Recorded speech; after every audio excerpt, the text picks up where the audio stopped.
کچھ بھائی بزرگ، میرے بھائی آپ کو سمجھ آ رہی ہے نا؟ آج ہمارے کچھ دوست یہ سمجھتے ہیں کہ شاید انسان مر کے ختم ہو جاتا ہے۔ میرے بھائیوں یہ بات غلط ہے، انسان مر کے ختم نہیں ہوتا، اس نے صرف دنیا بدلی ہے۔ آپ یہ دیکھیں کہ جس طرح ہم پیدائش کے ذریعے اس دنیا میں آئے ہیں، اسی طرح موت کے ذریعے اگلی دنیا میں جائیں گے۔ ہم اس دنیا میں آنے سے پہلے بھی کسی دنیا میں تھے، وہ دنیا تھی عالم عروا، وہاں سے ہم پیدائش کے ذریعے، برتھ ڈے کے ذریعے اس دنیا میں آئے ہیں۔ یہاں پر بھی ہم نے ہمیشہ نہیں رہنا، یہاں سے ہم موت کے ذریعے اگلی دنیا میں جاتے ہیں۔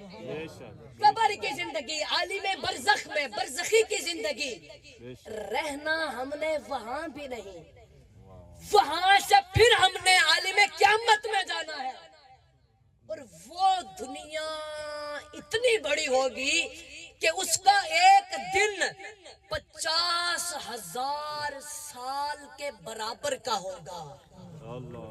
تو رہنا ہم نے وہاں بھی نہیں، وہاں سے پھر ہم اپنے اپنے عملوں کے حساب سے یا عالم جنت میں جائیں گے یا عالم جہنم میں جائیں گے۔ تو اب آپ پڑھے لکھے لوگ بیٹھے ہیں، مجھے سمجھانے کی ضرورت نہیں پڑے گی، میں عرض یہ کرنا چاہتا ہوں کہ جس طرح ہم پیدائش کے ذریعے اس دنیا میں آئے ہیں، اسی طرح موت کے ذریعے اگلی دنیا میں جاتے ہیں۔ موت انسان کو مٹاتی نہیں ہے، موت صرف انسان کو دنیا بدلواتی ہے۔ اچھا، جو لوگ یہ کہتے ہیں کہ انسان مر کے ختم ہو جاتا ہے، اگر وہ مر کے ختم ہی ہو جاتا ہے تو ہم اسے غسل دے کر پانی ضائع کیوں کرتے ہیں؟ اس پر 20-22 گز کا لٹھے کا کفن کپڑا ضائع کیوں کرتے ہیں؟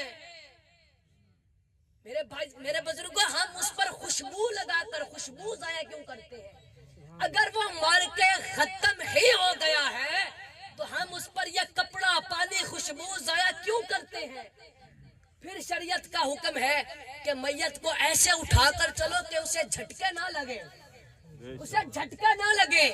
تو اگر وہ مر کے ختم ہی ہو گیا ہے تو پھر ہم اسے جھٹکوں سے کیوں بچا رہے ہیں؟ پھر شریعت کا حکم ہے کہ اس کا منہ قبلہ کی طرف کر دو۔ اگر بات مر کے ختم ہونے پر ختم ہی ہو گئی ہے تو اس کا منہ قبلے کی